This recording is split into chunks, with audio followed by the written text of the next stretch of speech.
Welcome on into GoldSheet TV Conference Championship Edition. On Sunday, we will know who will be crowned the AFC champion, the NFC champion, and who will be going to the Super Bowl. Without further ado, Newbie and I are going to hop right into the AFC Championship game. I want to remind everybody to head on over to WagerTalk.com and get the all access of all picks for this weekend, including props, as well as for the Super Bowl for the end of the season. Head over to GoldSheet.com for a written breakdown of both of these games. And if you're interested in basketball, the basketball newsletter is up. We break down college games and every NBA game every single day for you. So go to GoldSheet.com for the newsletter, WagerTalk.com for the picks. We're absolutely rolling in actually basketball too. But enough of that. Let's get into the game, newbie. So right now we have the Kansas City Chiefs as 3.5, 4-point underdogs, mostly 3.5s across the board here. And the total sitting at 44.5. Newbie, is this a simple situation of Patrick Mahomes as an underdog, don't think twice? Or is this a simple situation of look at the Ravens, the number one team in DVOA in the history of weighted DVOA? Like, is the Ravens this actual best team we've seen in a long time, this team of destiny? Or is Mahomes there to stop them? What do you think about this one? I'll tell you what, just as I look at the final four teams that remain here, top to bottom for me, Baltimore is I won't say worlds ahead because I think probably the 49ers are right behind them, but I think they're the best top to bottom roster. And if you factor in coaching edges as well, I think they are the most solid team and one of the healthier teams, especially with Mark Andrews potentially coming back for this game. But the funny thing is about this line is there were threes that popped and then they turned into 3.5s. And then on Wednesday, there were fours that popped and they turned right back in to 3.5. So it sounds like this is where the line's probably going to settle in at, is Mahomes getting the hook. And like you said, sometimes it's just if it ain't broke, don't fix it. How about 16-4-1 against the number? That's Kansas City as a dog. This run, impressive to say the least. And in those games, EP, 15 of them outright wins. Yeah. So, maybe Mahomes fanboys or not, the numbers don't lie there. And Mahomes getting points has been one of the better bets that you can make in the NFL. However, I would say last week, getting home with our ticket that we had, a consensus best bet here, taking those points with the Kansas City Chiefs. It did take Stephon Diggs with I want to say uncharacteristic drop, but the second half of the season, it really wasn't all that uncharacteristic. An absolute dime Josh Allen drops in the bucket. He ends up dropping it. Who knows what the outcome would have been if they were able to complete that play. But for me, man, yes, it makes sense taking the field goal and over a hook. If this was a field goal, I think I could make a much stronger case for the Baltimore Ravens here, but I just don't really want to be in the business of laying over a field goal against Pat Mahomes in the playoffs. But if I am going to bet the side of this game, and this is a good moment to realize we don't have to bet a side in this game, in either game. There's prop plays, there's total plays that you can get on. But if I was to play this game, I would be laying. So to quote our man Teddy Covers, if I'm playing, I'm laying with the Baltimore Ravens. I just don't know if I like it enough to take money out of my pocket and lay points against this Chiefs and the pedigree. But every time I'm breaking down this game, you look at with Josh Allen and what he was able to do on the ground last week, right? Like what is this team going to do to stop Lamar Jackson, who's even better on the ground than Josh Allen? And if Willie Gay is out, you have to completely rework your strategy, kind of like Kansas City had to do in that game. I just think it's going to be a struggle to stop what this Baltimore Ravens offense does best, because they do match up with them well in the passing game, but Baltimore is more than happy to lean on the run. So I just feel like strength on strength on both sides of the ball. And with the injuries, it makes me start really leaning towards this Baltimore side. If it was 3, it makes sense, but I don't know if I want to pay that extra hook and lay it. And I'm not in the business of buying points. What do you think, EP? Yeah, I'm on the other side where if I have to bet this game, Ooh, like again, you don't have to bet anything. But if I have to bet this game, I'm gun to head. I'm taking Patrick Mahomes with 3.5, 4 points. And you could say that, oh, that's that's the most fair. obvious take ever. Like it's that simple. Like, you're talking about the greatest quarterback. Like, give me something of value, Eric. Like, come on, like this isn't enough. So I will. I'll give you some other thoughts about this game. So I think that your point about the rushing attack for Baltimore being their strength, even though their passing game didn't improve this year, there's no debate about it. The Baltimore Ravens are a better football team when Lamar Jackson has the football in his hands. and is able to have those rushing lanes, run the football with him, Justice Hill, obviously Gus Edwards as well. And the Chiefs all season long, they're low in EPA in rushing defense. Like they try to create negative plays in the passing game so they can get you on second and long, third and long, and then blitz you well. But if they don't get home, yeah, there are going to be rushing lanes available. So the Baltimore Ravens are a team that can take advantage of that. But on the flip side, this is something I've been pounding the table on all year long. If you listen to our show all year long, you knew that I was obviously a big Patrick Mahomes fanboy, but at the same time, I was touting how good this Chiefs defense is. Like, this is a defense that, yes, they can get hit on the run, but they are so adept at shutting down the passing attack that I don't think a guy like a Zay Flowers is going to be able to explode against this Chiefs team. We saw what this team does to number one wide receivers all season long. They jam them at the line of scrimmage. They're physical with them. They don't allow that number one guy to beat them. So I don't expect Nelson Aguilar, Zay Flowers, and the Odell Beckham Jr., even if Mark Andrews plays, to really light up the Chiefs. So if the Chiefs know Jarius Sneed is bumping Flowers the line, he's not going to be able to get any separation, and they have to just focus on Lamar. Easier said than done. I think the Chiefs have an angle there to potentially, slow down this Ravens attack. Mix that with the fact that the Kansas City Chiefs, they, I guess I'll preface it with saying it this way. So the Baltimore Ravens on defense, if we flip it out to the other side, they are also susceptible to the run game. Patrick Mahomes obviously is the GOAT right now, but the way that they've made this run in the late season is by running the football. Isaiah Pacheco has gotten the football 20 times, 26 times, 25 times over the last couple of games because they know that he's one of their best weapons and they have to establish the run, and it makes their life easier. And the Ravens are a team you can run the football on. So you have the Chiefs' ability to obviously have Mahomes make his magic in the backfield with the football. You have their ability to run the ball and stick to that ground game.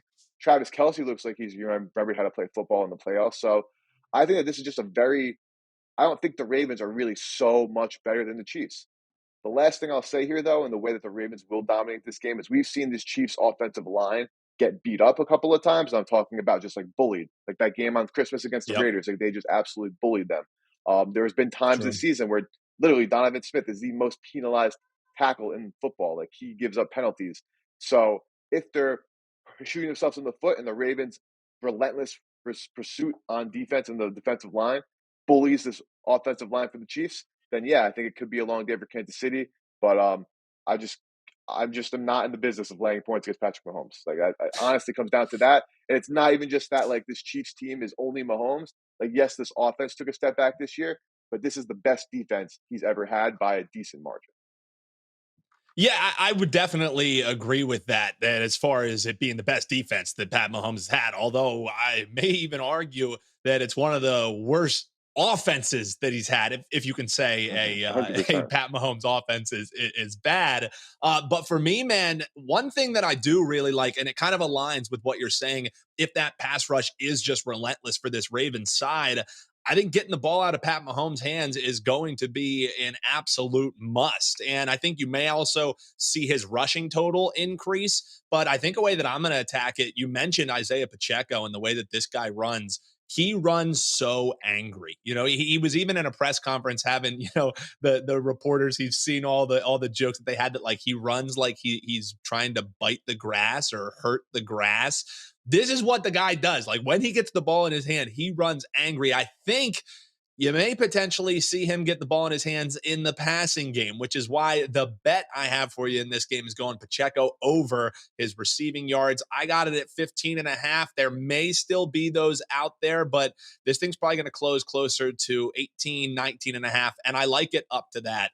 Anything under 19.5. And I think it's still worth a play because the Ravens have allowed 19 or more receiving yards to running backs in 14 of their games this season. It's a way to attack this Ravens defense and the way that they play coming downhill with that front seven, and especially with what they do with Roquan Smith in the linebacking core, a great way to work against that. And that's why you see teams attacking them with the running backs out of the backfield is with screen plays and swing plays. And Pacheco is the textbook guy to get those two because he could get 16 all in one play. So right around that corridor, the play for me in this game, so I'm not a complete chump just saying I'm leaning, and if I'm playing, I'm laying. Give me Isaiah Pacheco going over his receiving yard total. I like it up to 19.5. Yeah, absolutely love that. That's something that I really like as well. My prop that I'm locked in on is just Mahomes over rushing yards. It was 25.5 earlier. I Yeah. didn't see the number pre-show. But not a lot to really break down. You watch Patrick Mahomes. He knows where the Yeah. sticks are at all times. You pressure him. He's athletic enough to get that on one rush. He's also smart enough to get that throughout the course of the game. So that's where I would look. But the last point I want to make on this football game before we head on to the next one, and this is something that I've talked about for weeks now. The Kansas City Chiefs end the season fourth in success rate on defense, sixth in EPA on defense this season. Okay? Fantastic numbers. EPA per play has a lot to do with forcing turnovers.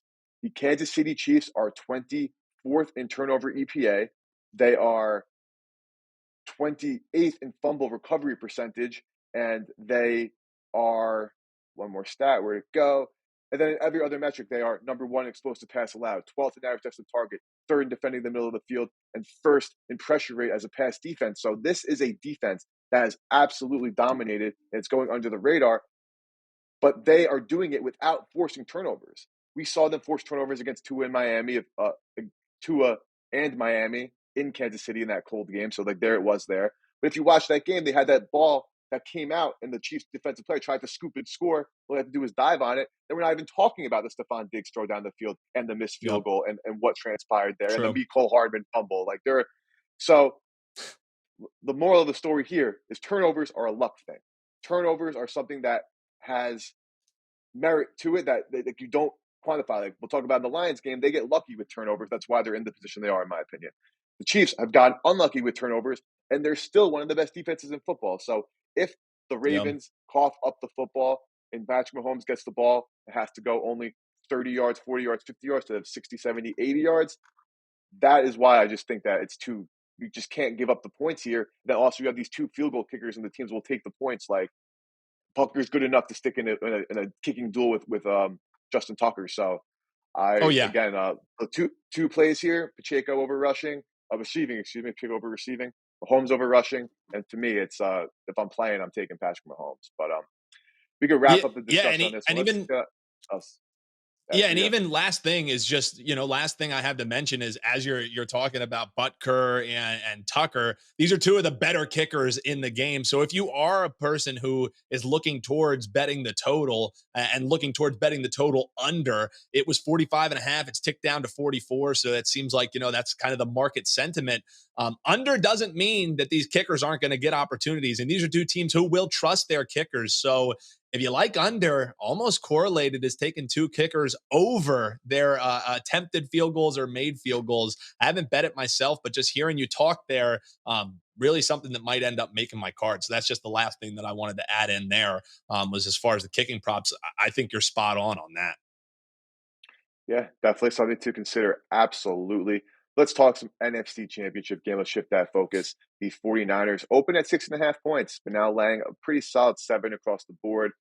Total 51.5. I mean, we could talk a lot about like what's going on. Like there is like a part of me that doesn't even think Detroit deserved to beat the Buccaneers.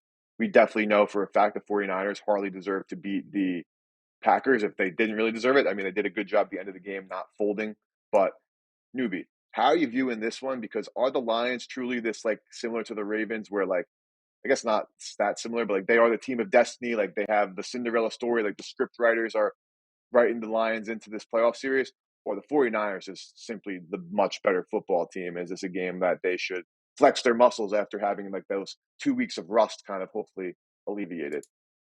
Yeah, and when I look at this game, EP, I just wonder, what's the impressive win as I look up and down the schedule of the 49ers that's on that schedule? 42-10 against the Cowboys. And what we know about the Cowboys now, was that really all that impressive?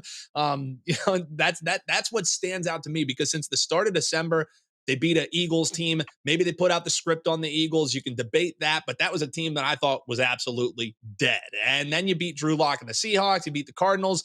And when you go up against top flight competition, you get rolled by the Ravens. So I don't want this to be a throwing dirt on the San Francisco 49ers. They're the one seed for a reason. They're an incredible team for a reason. But as far as laying a number at home, just 3-6 as home favorites this season. So like I said, I want to take the 7 with Detroit and I lean the dog, but if I don't love that play because I think there is a game script that leads to the 49ers just absolutely blowing them out in a slam dunk spot for them, why not go with the under? And that's what I'm landing at here. Looking at 51 painted, which tells me at the open it was 51. As we're recording here on a Wednesday, it's 51. Like, you can make a case for both sides. I think the under makes a heck of a lot of sense because the major part of this handicap hinges on Deebo Samuel's health. Like, this offense is Mm-hmm. completely different. Talk about the rushing attack. Talk about the dynamicness of this offense. Brock Purdy looked downright bad in that game last week. As EP said, they should have Good. lost that game. And a big part of it was how poor Purdy played. 3 interceptions that should have been pick sixes that luckily, end up getting dropped and don't end up costing them.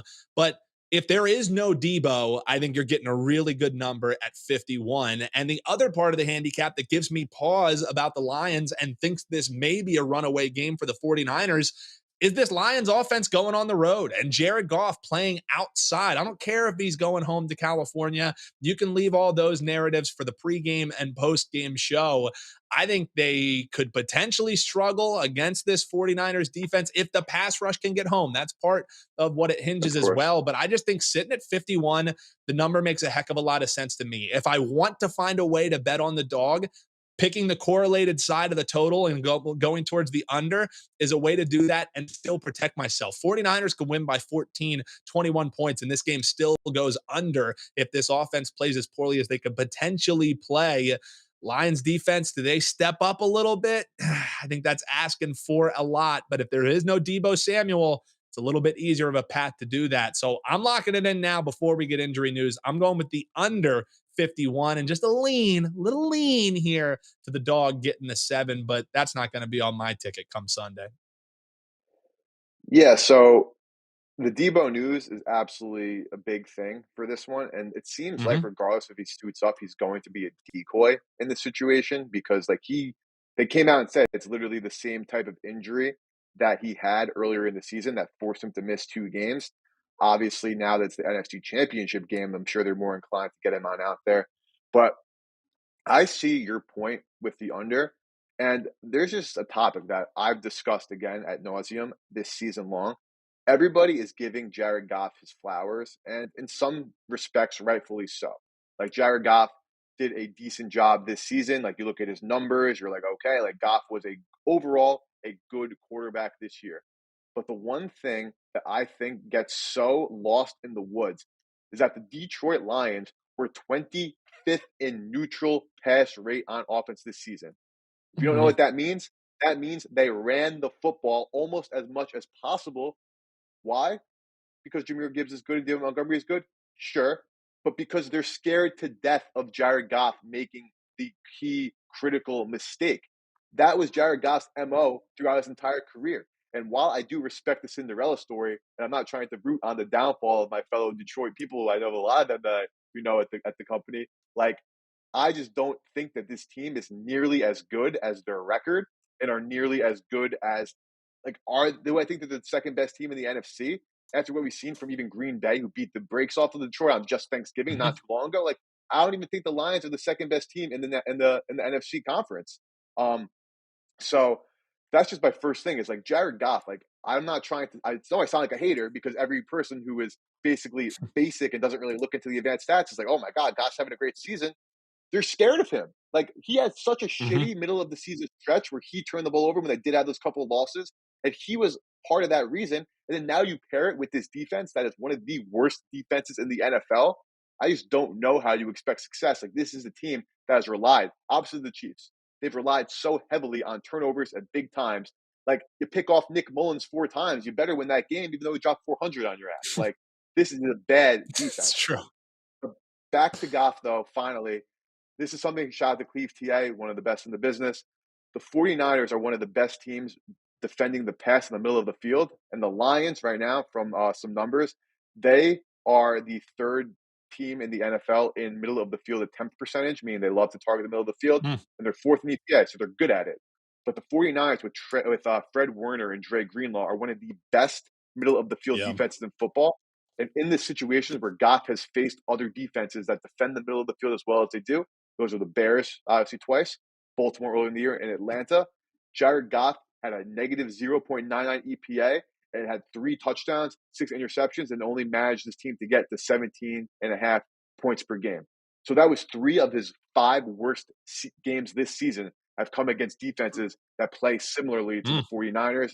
Shout out to, again, Cleve TA for those stats. And that's just something that's not sustainable. And then also you add in the fact that there's injuries to this defensive line, and you have this Niners defensive line coming in. So I have a prop that kind of follows up. I'll just get to that quick. I love Jahmyr Gibbs in the receiving yards. I think it's 22.5 is what it's at, because I think Detroit will be in a negative game script, similar to Pacheco. If he's getting pressured all day, the Niners defensive line does control this game.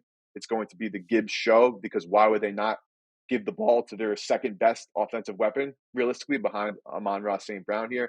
And I hate to be the guy to be the shitter on the Cinderella story. I know, like, the Giants, when they won their Super Bowls, like, they sucked, but, like, they pulled it off. Maybe this team is just 2 games of good turnover luck away from winning the Super Bowl. They technically are, but, like, pound for pound, like, I'm sorry, I'm not in love with this Detroit Lions team. Yeah, I get where you're saying there. Also, incredible poll. Shout out to our man Cleve TA on that one.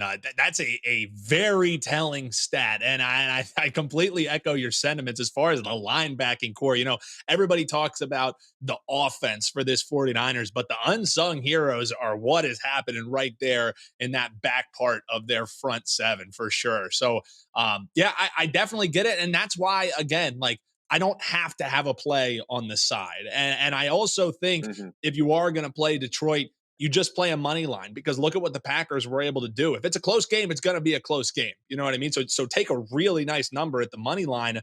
But if you like San Francisco, man, you know, you probably want to, you know, okay, you can take the 7 at -110. That's great. But, you know, maybe ladder it up, you know, do a little like -7 and then do -8 What and a about half, this, though, minus Newbie? nine and a half.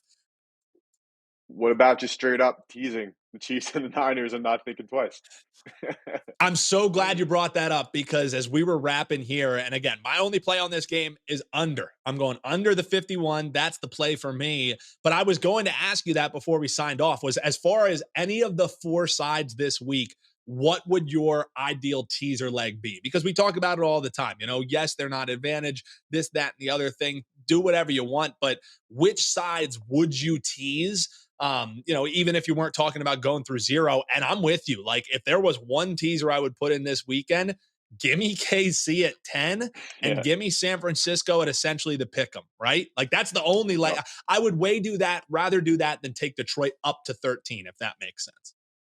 Yeah, no, I 100% agree. I think the 49ers in the teaser, then you get to the question about whether or not, you know, it's advantage or not. The math says it's not, but, like, I don't think the math quantifies Patrick Mahomes as an underdog. Just being honest. I'm That's not fair. talking That's crap fair. about the math. I respect the analytics and the math community. But with that being said, like, you're getting Patrick Mahomes with the key numbers of 3, 6, 7, 8, and then you're also adding the 9 there. Like, come on. Yeah, But that'll wrap it up I'm with for you, man. that'll wrap it up for us today. Like we said, we'll go through it again on this Detroit Lions Niners game. Newbie loving the under. I'm loving Jahmyr Gibbs in the receiving yard prop. And also, if you're going to tease that down, you're going to have to tease down those Niners.